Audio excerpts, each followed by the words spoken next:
চীন কি সত্যি আকাশের রাজা হতে চলেছে? এক নতুন যুদ্ধ বিমান নিয়ে এখন তোলপাড় গোটা বিশ্ব। যে প্রযুক্তি একসময় শুধু যুক্তরাষ্ট্রের হাতেই ছিল, এবার সেটি চীন দেখাচ্ছে এমনভাবে যাতে পশ্চিমাদের মুখে আতঙ্কের ছাপ স্পষ্ট। শি জিনপিং এর নেতৃত্বে বেইজিংয়ের এই পদক্ষেপ কি বিশ্বের সামরিক ভারসাম্যই পাল্টে দেবে? সম্প্রতি চীনের সামাজিক মাধ্যমে ছড়িয়ে পড়েছে নতুন এক ষষ্ঠ প্রজন্মের স্টেলথ যুদ্ধবিমান J-36 নামে পরিচিত। ছবিতে দেখা যায় 3 ইঞ্জিনের বিশাল কাঠামো, ডেল্টা আকৃতির ডানা আর 2 জন পাইলটের বসার মতো সাইড বাই সাইড ককপিট।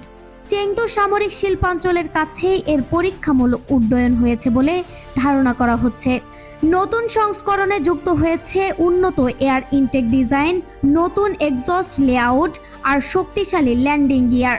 সব মিলিয়ে মাত্র কয়েক মাসের ব্যবধানে চীন যে দ্রুত এগিয়ে যাচ্ছে ষষ্ঠ প্রজন্মের বিমান তৈরির পথে, তা এখন একেবারে স্পষ্ট।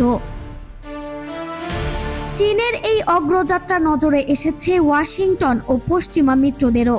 বিশ্লেষকরা বলছেন, চীন যেভাবে স্টেলথ প্রযুক্তি ও স্বয়ংক্রিয় যুদ্ধবিমান নিয়ে কাজ করছে, তা যুক্তরাষ্ট্রের দীর্ঘদিনের আকাশ আধিপত্যকে চ্যালেঞ্জের মুখে ফেলতে পারে। প্রতিরক্ষা বিশেষজ্ঞদের মতে এই প্রকল্পের গতি ও প্রযুক্তিগত উন্নয়ন ইঙ্গিত দিচ্ছে যে চীন এখন শুধু অনুকরণ নয়, বরং নিজেদের কৌশলগত মানচিত্র তৈরি করছে। তবে বাস্তব যুদ্ধক্ষেত্রে এই বিমানের সক্ষমতা প্রমাণে এখনও সময় লাগবে। চীন যুক্তরাষ্ট্রের এই আকাশ প্রতিযোগিতা এখন শুধু প্রযুক্তির নয়, বিশ্বের কৌশলগত ভারসাম্যেরও প্রশ্ন।